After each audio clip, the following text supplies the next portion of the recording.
Okay, hello friends. In the last video, we got interrupted suddenly at this moment. Okay, now in this part, I will continue. So watch the previous part and then directly go on this part. Okay.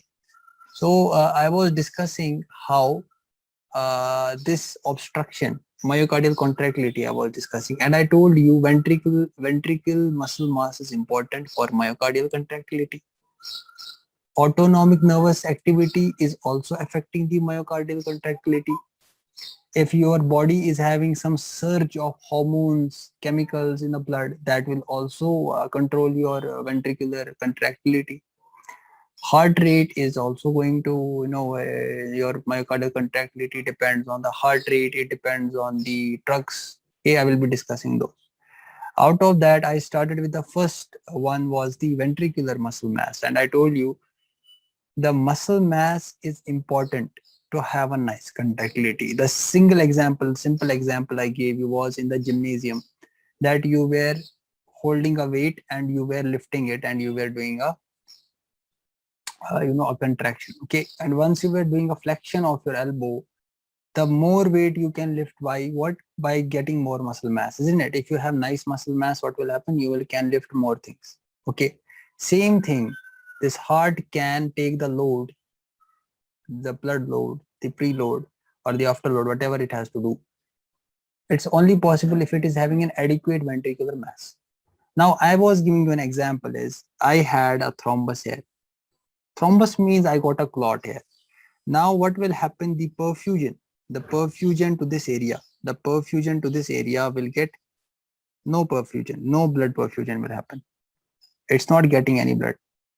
So this, if I take this as a left ventricle anterior side, so what will happen? This left anterior descending artery, which is following the interventricular septum outside. Okay, so what will happen is uh, when you have a decrease in the blood flow, what will happen? The muscle will not get the blood flow. Muscle will not get the blood flow. That means muscle will not get the oxygen. Muscle will not get the oxygen. That means muscle will be starting its metabolism. It will be switching its metabolism to anaerobic metabolism. Anaerobic metabolism leads to production of protons, leads to production of acids. Those acids will what? Destroy that place. Okay. And with the time, when you are decreasing, or if I have that sort of a scenario where I am having a 60% obstruction, let me take the 60% obstruction. If this is the tissue of the heart and this blood vessel is having a slow, now slowly you are decreasing the blood flow. With that, slowly you will be also decreasing this number of cells. See, I tell you, this is one cell. Okay, and if I break it into many cells, if I break this cell into many cells, these will become small cells. Small cells make up an organ. Small cells make up a tissue. Tissues will make up an organ. Okay. If these are the building blocks, now listen here. If these are the building blocks, if I cross one tissue, one is gone, two is gone, three is gone, four is gone, five is gone, six is gone, seven is gone, eight is gone, nine is gone, 10 is gone. What will be the new structure of this tissue? These two rows I can't make. Now I will be making only the last two. Now, are we decreasing the tissue or not? Are we decreasing the tissue mass or not? When I am having an ischemic scenario, this is called ischemia. I was slowly, progressively going towards ischemia due to the obstruction. So now these cells are only two, these others have been destroyed. This condition where you are having a decrease in the cell number or in the decrease in the cell mass, this condition is called atrophy. This condition is called atrophy, guys. This condition is called atrophy. Okay, called atrophy. Fine. Now, if you are getting atrophy of this muscle, will your cardiac output decrease or increase? Your cardiac output will not increase because your muscle mass has become less. Muscle mass has become less. Now the wall of the ventricle, which was made up of those 100 myocytes, now you have only 60 myocytes, and the force which you can generate, is not that much. That means your contractility has been compromised. Are we clear, guys? So you have compromised this place. What will happen? You won't be effectively able to pump. That means your cardiac output will decrease. So is the ventricular muscle mass important or not?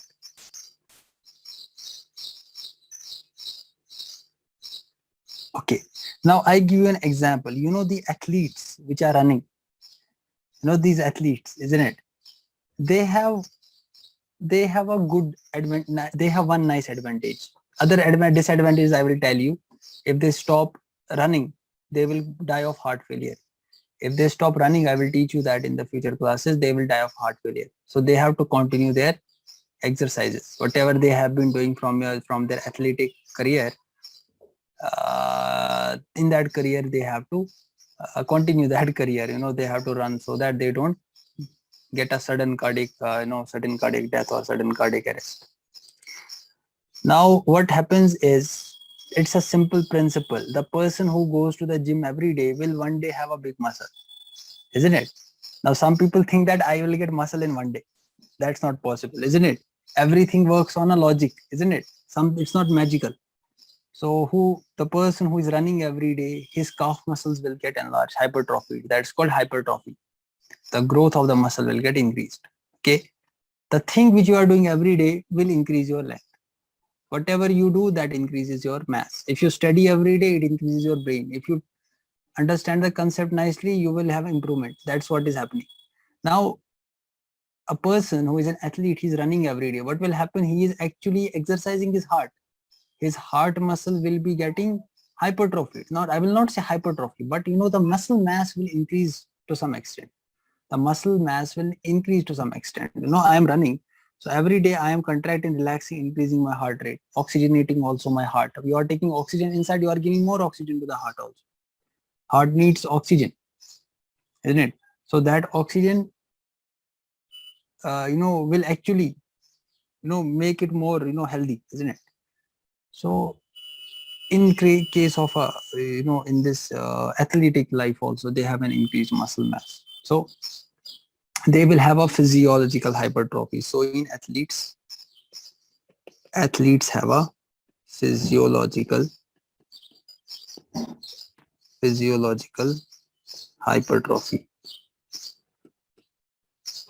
Physiological hypertrophy. Athletes have a physiological hypertrophy of the heart. I am right now discussing about the heart. Okay. Myocardium. So that means when they are doing exercise, what will happen? Their cardiac output will increase. That means their stroke volume will increase. Okay. They are not increasing the heart rate. They are increasing the stroke volume. See, you should remember one point about them, about the athletes. I will tell you what to remember. You should remember they have a lower basal heart rate. They have a lower basal heart rate, but they have a greater stroke volume. That's very good. At lower heart rate, you are giving me a nice stroke volume. That means they will achieve a nice increase in cardiac output by increasing their stroke volume. They don't have to work more.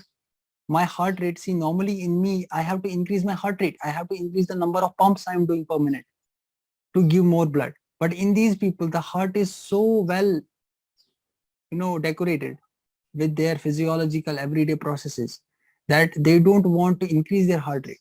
They just have to give at a less heart rate. They will be ejecting more blood, more stroke volume. So in a trained individual, remember, trained individual will have a lesser heart rate but a nice cardiac output and stroke volume. So at a lower, they don't have to increase that much as compared to us, the untrained individuals which are not doing the exercise. Are we clear, guys? So are we clear? Did you understood the myocardial contractility? Did you understood what factors can, these examples are important to understand. Now I told you that myocardial contractility was depending on the ventricular muscle mass. And now also I told you the autonomic activity. So what is this autonomic activity? Giving you a simple concept here. Okay. Autonomic activity. See, you have your autonomic nervous system, which is not, your heart rate is not something that it will ask you, okay, should I increase your heart rate or decrease your heart rate? You will say increase the heart rate. The heart does not talk to you. It's auto-regulated. It's auto-regulated. It's autonomic. It will change itself according to the conditions in the body. Whatever homeostatic stability it has to achieve, that homeostatic instability will be achieved according to some factors. It's not that you will voluntarily control your heart rate, except some miracles which I have seen some cases which can do that. But normal human, they don't have this capability of doing. So if I talk about this ventricle, this is the atria, this is the ventricle. This ventricle is being supplied by sympathetic fibers. They have sympathetic fibers. Okay, sympathetic.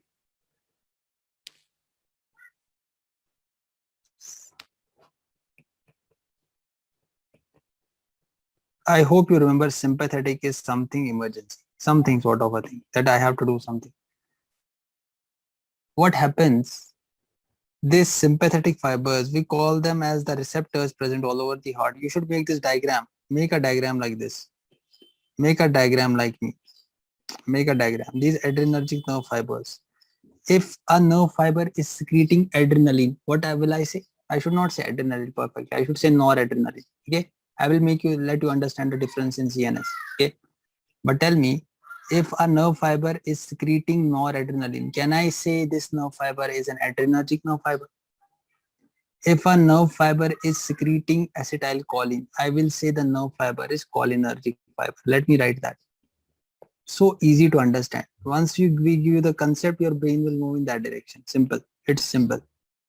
When we give you concept, things will move in that direction.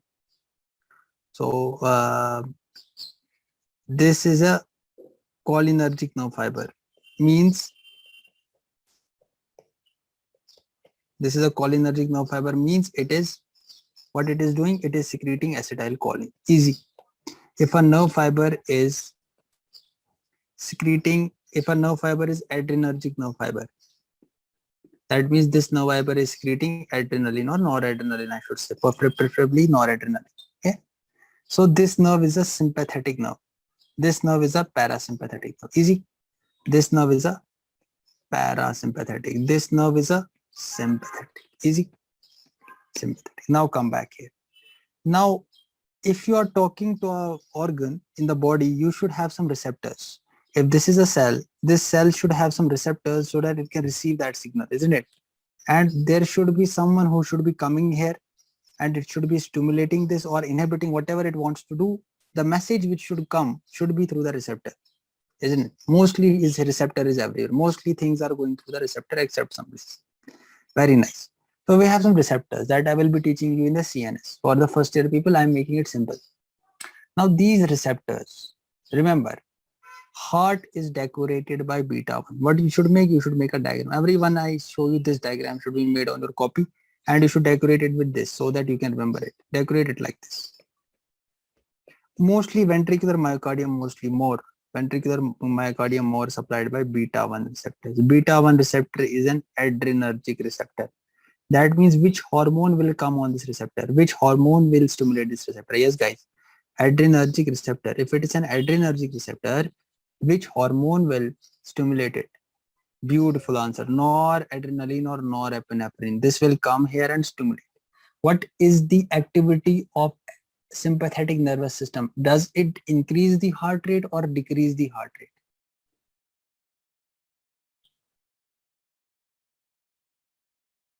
Very nice answer. So if you want more blood in your emergency situation, beautiful, increase, very nice, there is no doubt. So if you want more blood, in your emergency situation, should you increase the contractility, ventricular contractility, or decrease the ventricular contractility? You should increase the ventricular contractility. Beautiful answer. That means should I stimulate the ventricles to forcefully eject things so that I can get more blood? So that means through these beta receptors, what we are doing, we are telling it to also increase the, so remember, it is increasing the contractility. It is increasing the contractility. They are increasing the contractility. Then the opposite should be correct. If this adrenergic receptor is being inhibited, what you should get, dash, increase in contractility or decrease in contractility? Very nice, very nice. But you should remember, it's not like this that you are going to the adrenergic receptor. That's because of the drugs. But who is that parasympathetic? Can I say it is a parasympathetic activity, decreasing the contractility? Yes. Or is it? Or can I say it is also a sympathetic inhibition? Yes. Either way, we can explain it. Either way, it's explainable. Now I am telling you, you have. I think you know about this. We have an SA node.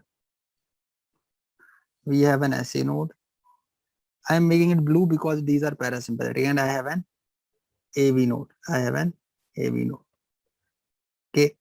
This SA and AV node are being supplied by vagus nerves. Vagus nerve. What? We usually make this diagram like this. Vagus. This is the right vagus, left vagus. Okay. Right vagus, left vagus. Fine. This right vagus and left vagus, the function of these is, please listen and please understand my words. The effect of these, mostly if they ask you what is the more concern of a vagal activity, vagus is vagus, okay, vagus nerve, your 10th cranial nerve. Thought is supplied by the vagus 10th cranial nerve on SA node and AV node. This is SA, this is AV. Okay, this is your septum. Okay, this is your atrioventricular septum. I hope you understand this. There is no need to decorate a diagram and spend time and waste it. Okay. Now, I am telling you what I wanted to say. Yeah, I want to say that, is this vagal activity more significant to us in myocardial contractility or heart rate? Mostly is responsible for decreasing the heart. No, it will cause a decrease in contractility, but most effect is on the heart rate and also on the cardiac output. Okay. Now remember one thing. I will give you an example to remember the vagus for your life. See, understand, if I cut the vagus supply, if I cut this vagus supply artificially, I'm cutting it. Let me cut it like this. I cut this vagus supply. You know what will happen to the heart? Since heart is an autogenic, it's working by autogenic mechanism. Heart is producing a heart rate of, for example, 72. When heart rate, so that means if 72 times it is depolarizing, that means it will be producing 72 beats per minute. If SA node is depolarizing 50 times per minute, I will say it is producing 50 heartbeats. If I say it is depolarizing 100 times per minute, I will say it's producing 100 heartbeats. Easy. So beautiful concept we have from the basics of physiology. Now again, SA node is moving at a rate of, SA node is producing the electrical firing. It is firing electrical impulses at a rate of 72 ppm. Now what happens? You are running and running and running and running. Will you increase your heart rate? Definitely you will increase the heart rate because of the myocardial, because of the peripheral tissue oxygen demand and many other factors, vasodilatation and everything is happening. So heart rate will increase. When heart rate is increasing, do you want, when you come to the rest, do you want it to become normal at a 72? Normally, should it become again decrease the heart rate, or when you are sleeping, you want to decrease the heart rate. Right now, see, my heart rate is increasing. Why? I am doing a work. I am doing a work. I am having sympathetic stimulation in the middle, sometimes parasympathetic stimulation. You know, that process is happening. Now I am telling you, if I did not have vagus, what will happen? This heart will become what? He will become an outlaw. What he will become? He will become an outlaw. Who is an outlaw? Who does not follow the rules of anything. Just, I want to beat at a heart rate of 150. Okay, I will beat at a heart rate of 100. I want to beat at a heart rate of 120. I will beat. It's my choice. Okay, somebody says, my choice. Heart wants to become selfish. What? Heart wants to become selfish. Are we able to understand? Heart wants to become selfish. It wants to beat whatever pace it wants. Okay. Now, if it wants to become selfish, now what happens? He has parents also. I will give you an example. If you are at home and you want to do any sort of an enjoyment, what happens that your parents will come, they have a stick in their hand, isn't it? Think like this. Parents have stick. These are parents, mom and dad. What they will do once they feel that their child has become, he is doing something wrong or he is not focusing on the studies, what they will do, they will come and bring the stick and beat you. You will again come to the studies. Same way, remember, vagal nerve is important. It's as a stick. It beats heart. It tells him that when the heart rate is so much high, this heart rate is being sensed by your blood vessels. This heart rate is being sensed by your, this increased heart rate is being sensed by your peripheral blood vessel. I will teach you the carotid body and carotid sinus, that blood pressure system. But for the time being, what will happen, this all this activity is being received by the sensory innervation of the your brain, CNS. That CNS will say, oh, heart is beating at this much rate and I don't know. Okay, body is telling the CNS, see, your heart is beating at such a high rate. What has happened? Because they are always talking to each other. Your body always talks. They work in cooperation. That's from where the concept of society came. Everyone has to work in cooperation. So that is where the concept of society came. So this society concept, what is happening in your body, what will they do? They will say, oh, he has beaten, he is doing a fibrillation. He is going into 150, 200, 250. What has happened? What it will do? It brings these two sticks. These two sticks will beat this. They will beat the SA node and AV node. Once they beat these two, heart rate will again come to the at the baseline. How we will understand, guys. Now, who is parasympathomimetic? Mimetic means it is making a copy, mimicry. Who is parasympathomimetic? Is it adrenergic nerve fiber or parasympathetic nerve fiber? Is it vagus or is it a adrenergic nerve fiber which is supplying the ventricle, sympathetic fiber? Who is parasympathomimetic? No, parasympathomimetic is vagus. Vagus is parasympathomimetic. It is telling the heart to come down. That means right now, if I suddenly go to the sympathetic surge, who will control again the heart rate? Who will tell the heart rate to remain at a normal level, 72 beats or 70 to 100, whatever you want? Beautiful answer. So vagus is important. So that means who increases heart rate? If I say a true and false statement, can I write, tell me, vagus, let me write like this, guys. Vagus decreases heart rate. True or false? Vagus decreases heart rate. Very nice. It's true. Vagus decreases cardiac output to a certain level. Yes, true. Vagus has also some effect on myocardial contractility. Some effect on myocardial contractility. Has some effect, yeah. Not that much, but yeah, has some effect. Less effect, but has some effect. Okay. So did you understood the autonomic nervous system, how automatically the heart is getting reset? Okay. Now let us come to this region. Let us talk about this.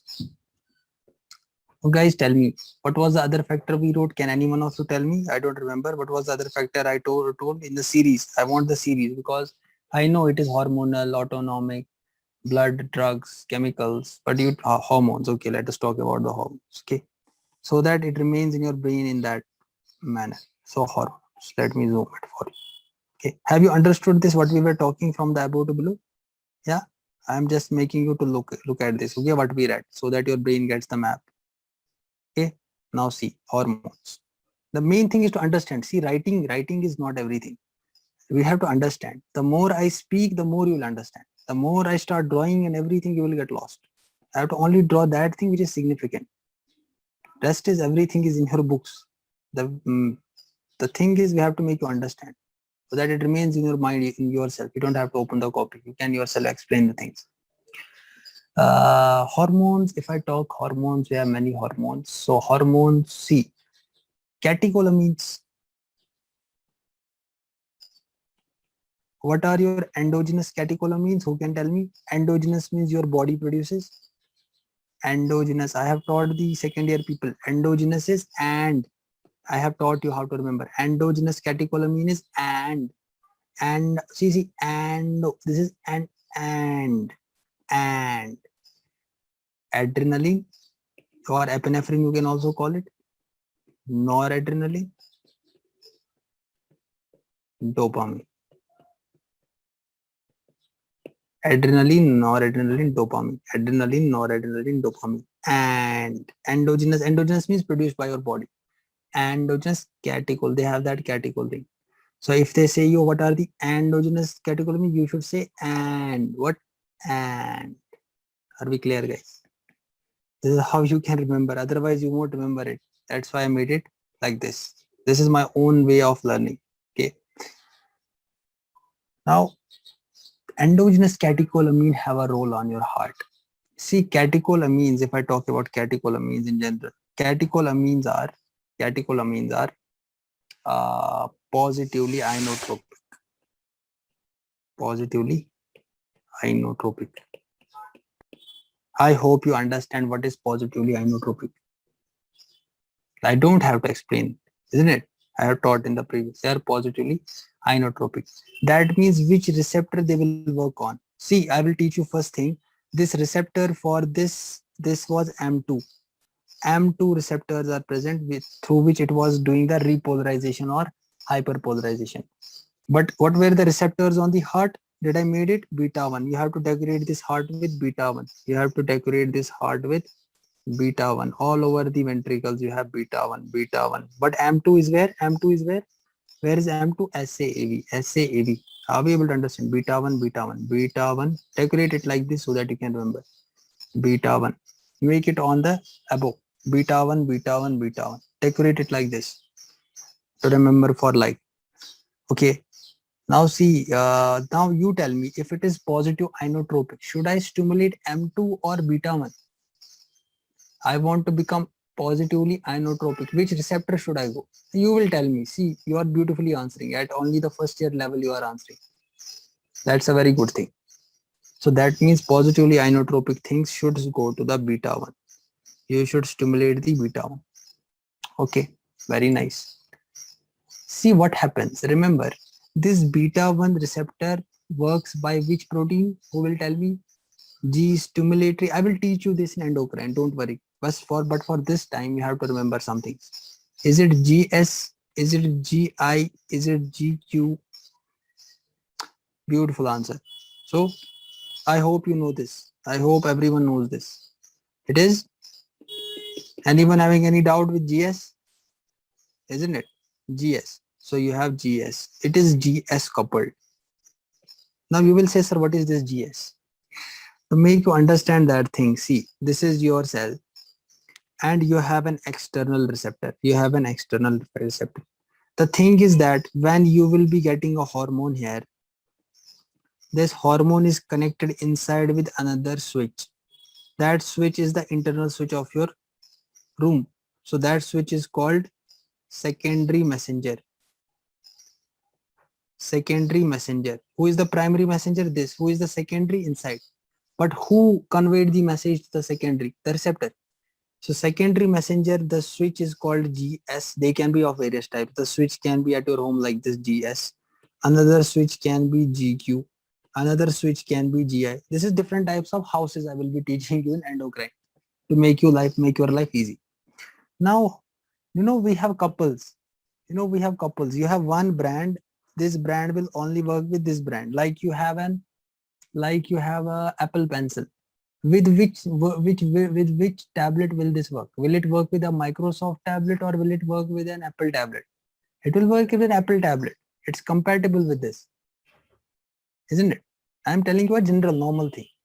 So this compatibility you can understand is when beta 1 is compatible with GS. Its secondary messenger is GS.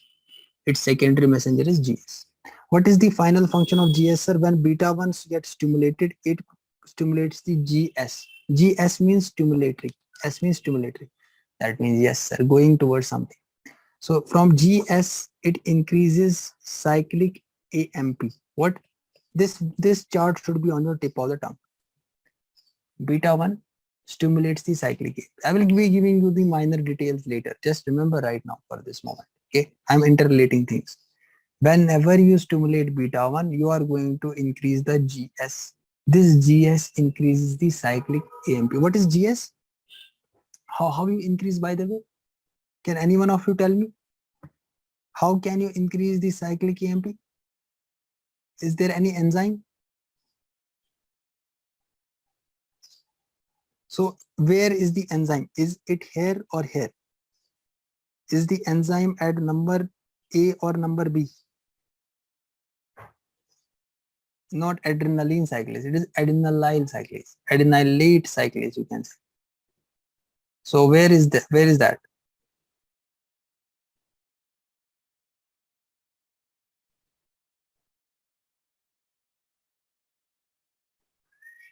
Everyone should answer, guys. There is a misconception everywhere. No. Yeah. So I hope you remember at least this, isn't it? This cyclic AMP has it this place, isn't it? Cyclic AMP will be produced by adenylyl cyclase. So I should write adenylyl cyclase. Is it clear with everyone? Okay. It's adenylyl. Okay, it's adenylyl. Or you can also write adenylate cyclase. This adenylate cyclase will increase the cyclic AMP. Cyclic AMP. Now remember, this cyclic AMP, when it is stimulated, it will increase an intracellular ion, that is calcium. So it increases the intracellular calcium. Now you know what does calcium do. C for calcium, C for dash.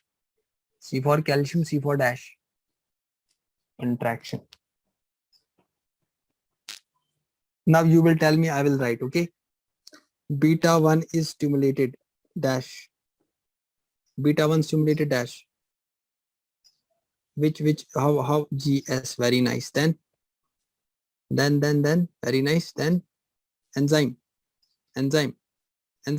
First the enzyme. Adenylyl cyclase, very nice. Then cyclic AMP. Increase or decreased? Increased. Then increases calcium ions, very nice answer. Then this causes contractility. That's a beautiful answer. This should be right. You just write this line in your copy. That's it. Don't make books. Don't write books. Don't write English books. Don't start making stories. Just write these lines. These are important for your life. You can with one reading understand every mechanism. In the further discussions of endocrine, I will be teaching you every subunit level. I will be going to more inside level. That I will relate with biochemistry. Okay. So here. So now you tell me, if they ask you, what does catecholamines do? Do they increase the cyclic AMP or decrease the cyclic AMP? Which secondary messenger do they increase? Secondary product. Beautiful answer. So can you speak in other ways? Like you can say beta 1 does contractility. Beta 1 catecholamines increase calcium. Catecholamines increase GS. Okay. Okay.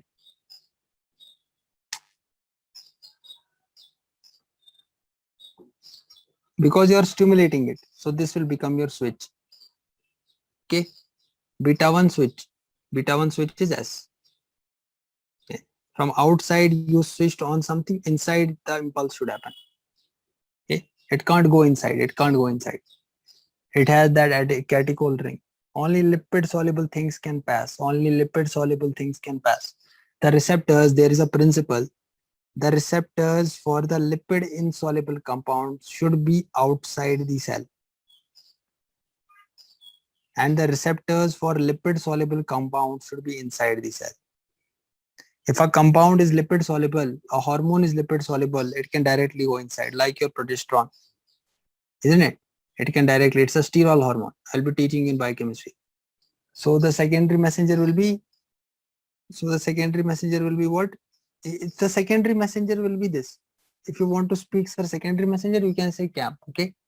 The second messenger will be CAMP, sorry. Second messenger will be CAMP, okay? But coupling will be GS. Coupling will be GS. Coupling will be GS, secondary messenger will be CAMP. I'm sorry, okay? It's a mistake. CAMP is the secondary messenger, but coupling will be GS. So internally, who is the second switch will be turned on? GS. But CAMP will be, acting as a secondary messenger. Okay, fine.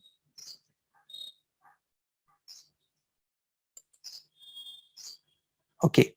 Now, what I was speaking is this camp is actually causing this contraction. So it's a messenger. Okay. Secondary messenger is camp. What about, sir, acetylcholine? What does acetylcholine do? Acetylcholine will be increasing the camp or decreasing the camp. Which receptors which will stimulate on the heart? Dash. Dash. M2 receptors. They will cause that I will be teaching you. Just remember here, decrease the cyclic AMP. They will decrease the cyclic AMP. If you have decrease in secondary messenger, what will happen? Contractility will decrease.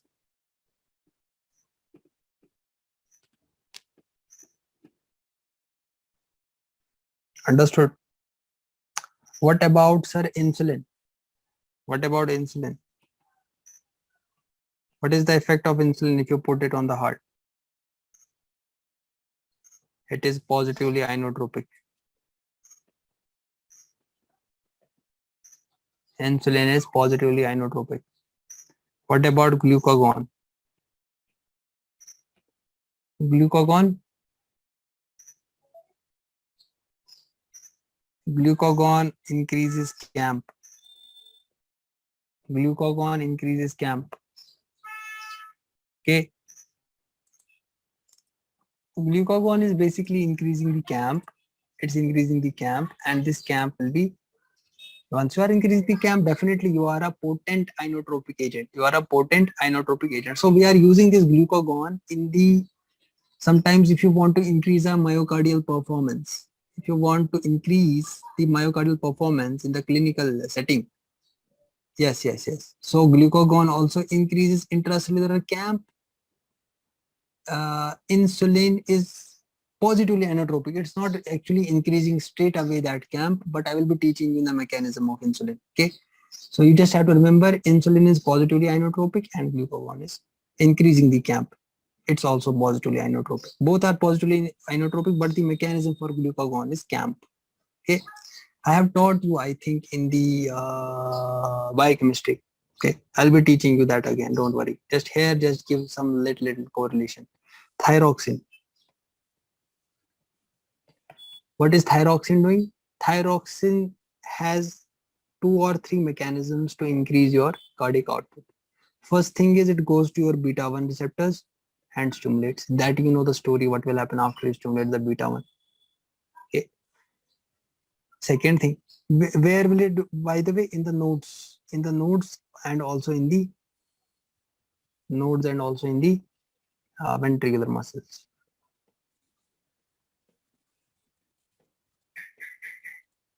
Second thing, it will, what it will do is it will make your heart sensitive to receptors.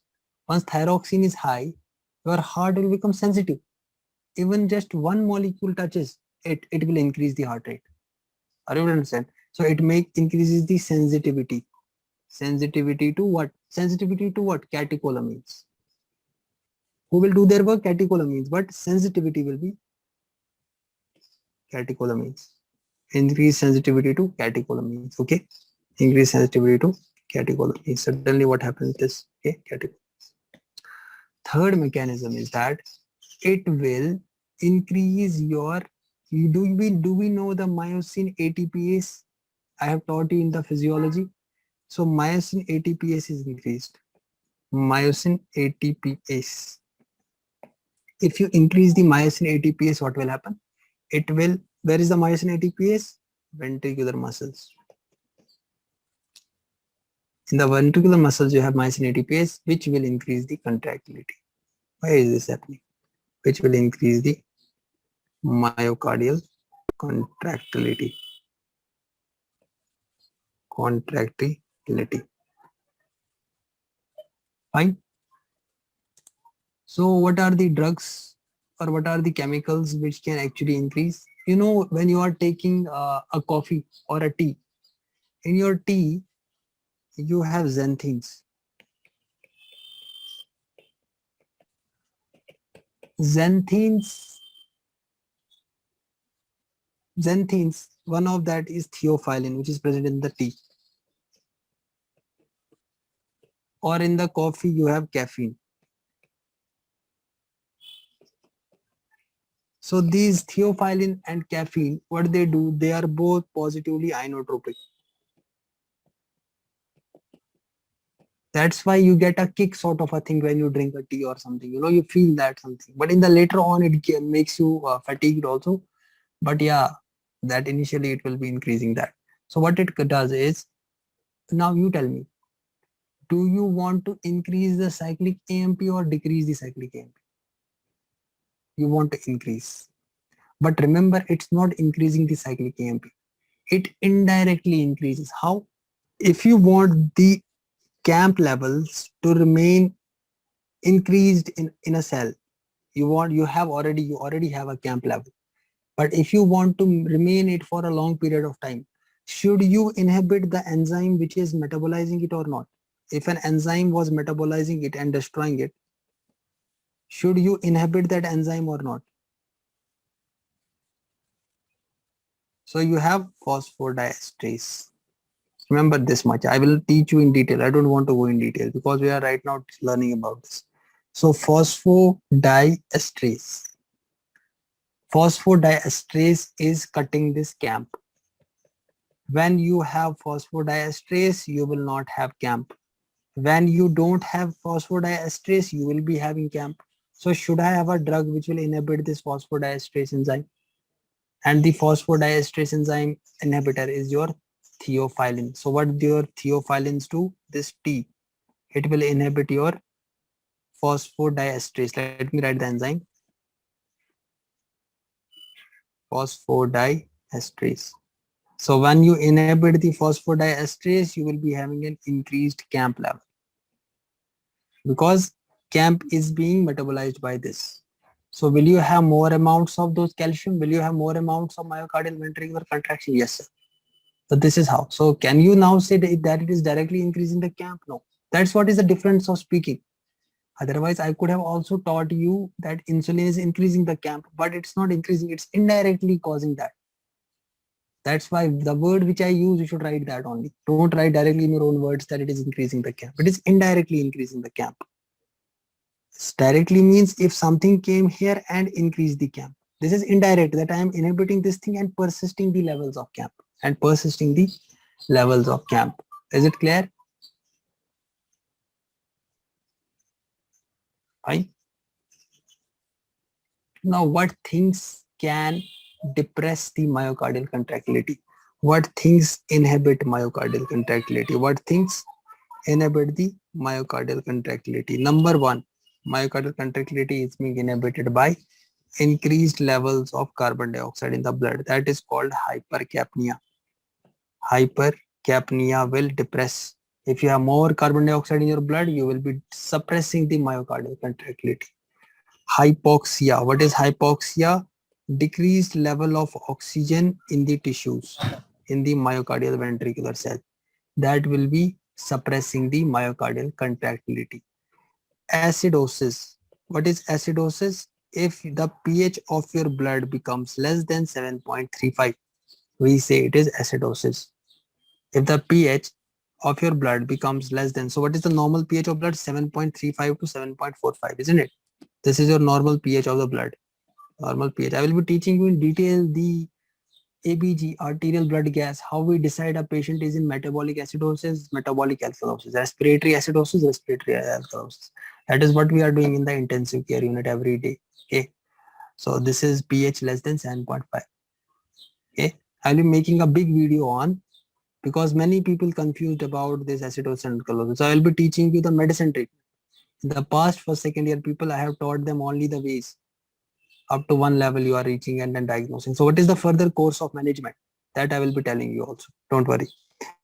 Acidosis is less than 7.35.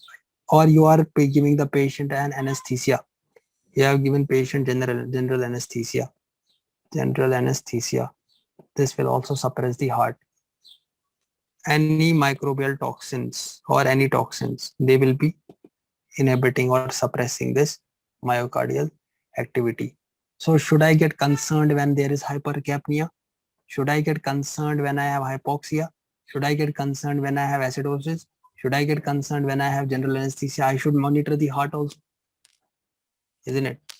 Are we clear? So I think I will be taking another topic tomorrow. Okay, continuing the discussion. I hope you have enjoyed it. I'm making these long videos to make a conceptual understanding of everything. That's the purpose of making these big sessions. Once you understand, then everything goes fine. Okay, concept is important. Some things, how things are working, how it's happening, who is doing, who is not doing. This is what you have to do. So see you all tomorrow with a new, not new, actually continuing this topic. I hope you have enjoyed it. Take care. Bye bye. Have a nice day.